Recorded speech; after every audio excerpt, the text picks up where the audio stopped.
guys, so it's been a while since I've done an update for Poppy Playtime Forever Build mode. So today I'm going to be covering the top 10 new features and how to use them.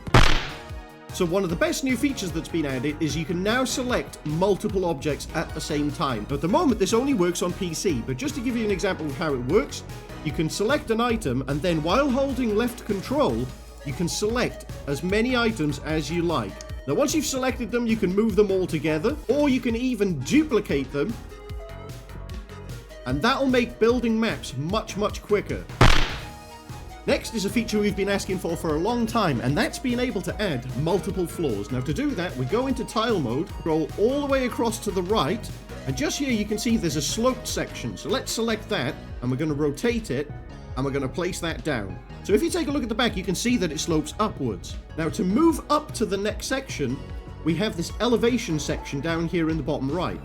So just click that to go to floor 1. So think of the ground floor as floor 0, and then the next floor is floor 1, and you can go all the way up to floor 10. So I'm going to go to floor 1, and I'm just going to pick this corner piece. I'm going to rotate it and place. Then I'm going to grab another slope, rotate that, and place it. Then I'm going to go up another floor, put down another one of these corner pieces, and then I'm going to add another slope. So let's test it.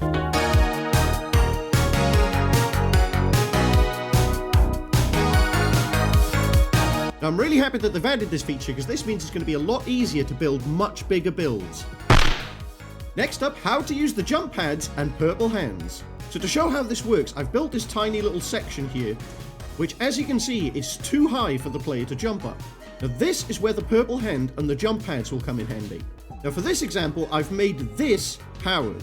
So for this to work, you'll need a hand display, a purple springboard, and a power source. So for this, I'm just using a power lever. So I've connected the power from the power lever to the jump pad, and on the jump pad in config, I've set it powered to false and strength to 4. Then for the hand display, go to hand ID and make sure it says purple hand.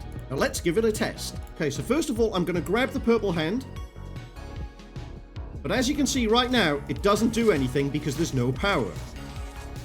But when I flip the switch and then hit it, it gives me a jump boost.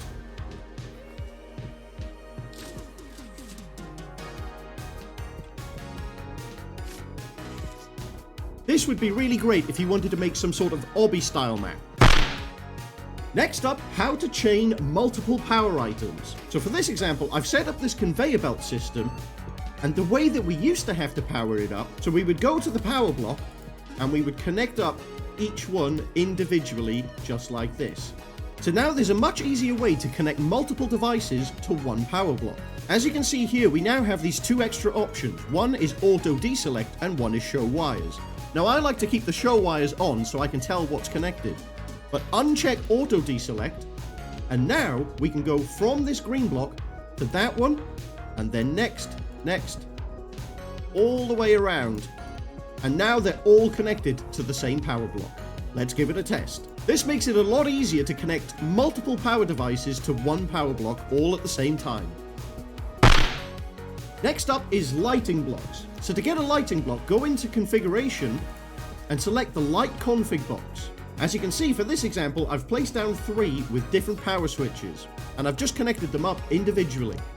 Now if you select one of these boxes and go into config, this allows you to change a bunch of different lighting options, like the time, saturation, whether it starts as soon as you play the game. You can change the brightness, the fog density, the color, and a bunch of different other options.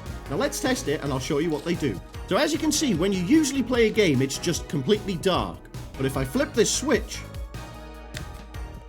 it turns it to daytime. Let's turn that back off and it goes back to night. Next, I've made this one, which makes it completely red and foggy. And then this one gives everything like a blue tint and very highly saturated. So if you guys want to add atmosphere to your games and change the lighting, just have a little play around with the settings in this system. Next up is the new color picker and how to save favorites. So here we have just a resizable block. I'm going to go into config and select on color. So as you can see, we now have this color wheel, and you can increase or decrease the brightness. Now you can save up to 9 favorites. So I'm going to pick one, and as you can see, it's slightly highlighted. So if I go to, say, this blue color and click confirm, that has now saved. So next time I go into a block, if I want this to be the same color, then I can go into color and select the favorite. That just makes sure that it's the exact same color every single time. Next, I'm going to change the color of this.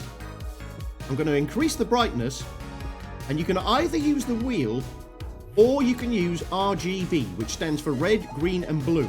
This makes it a lot easier to customize the colors of your builds. Next up, how to use a loop gate. So to get a loop gate, go into Stamper, then into Power, then scroll all the way to the right, and you'll see it just here. Now I've also added a pull lever for this, and this garage door. Now the purpose of the loop gate is to make something powered over and over again. So for this example, I wanted to make a sort of trap door. So I've connected the power from the pull lever to the loop gate, and then the loop gate to the garage door. Then, in config, I've changed the hold duration to 2 and powered to false. Then I've changed the off duration to 1. Now what that means is that when I pull this lever, the door should open for 1 second, close for 2 seconds, and then open again, and it'll just keep doing that forever. So let's give it a test. So I pull the lever, it opens the door, and as you can see, it opens it for 1 second, and then closes for 2. So now you could use this for some sort of obstacle course like this.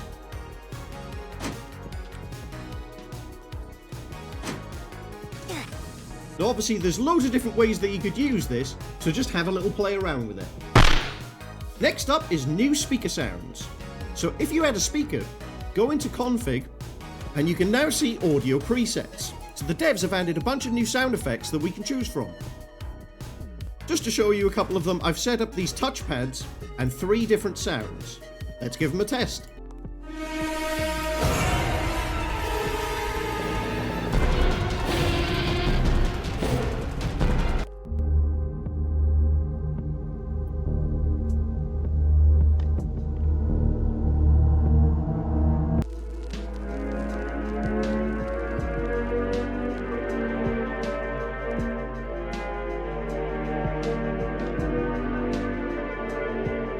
And there you go. A bunch of new sounds, and the devs have said that they'll be adding a bunch more soon. Next up we have 2 brand new puzzles. So this one is called Tower, and this one is called Pattern. So what I've done is I've connected them up to an item spawner, so that once you complete the puzzle, it'll give you an item. Let's give the first one a test. So this one, you have to stop the blocks and make sure that you stack them all the way up to the top.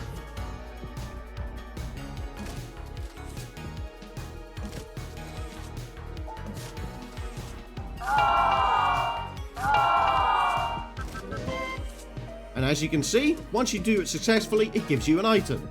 And this is the next puzzle. And this is like a memory game. So remember where the lights stop, and then press where they were.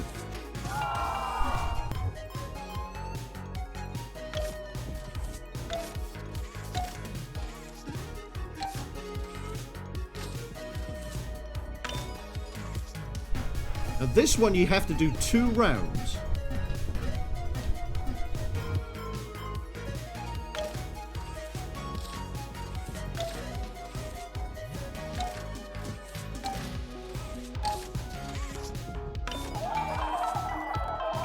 And once you've done it successfully, it can give you an item. Lastly, we have this delay button and a chain link door. So as you can see, I've connected the power up from the button to the door. Then in config, I've set the duration to 5.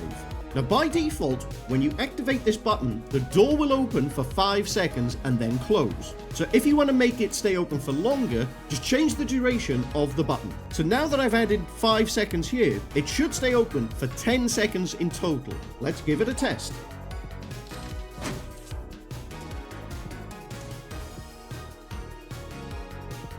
So there you go guys, those are the top 10 new features added to Poppy Playtime Forever build mode. Now, if there's anything I missed out, or if you have any questions, let me know down in the comments. And if this video helped you out, drop a like and subscribe for more, and I will see you in the next one. Until then, stay mega.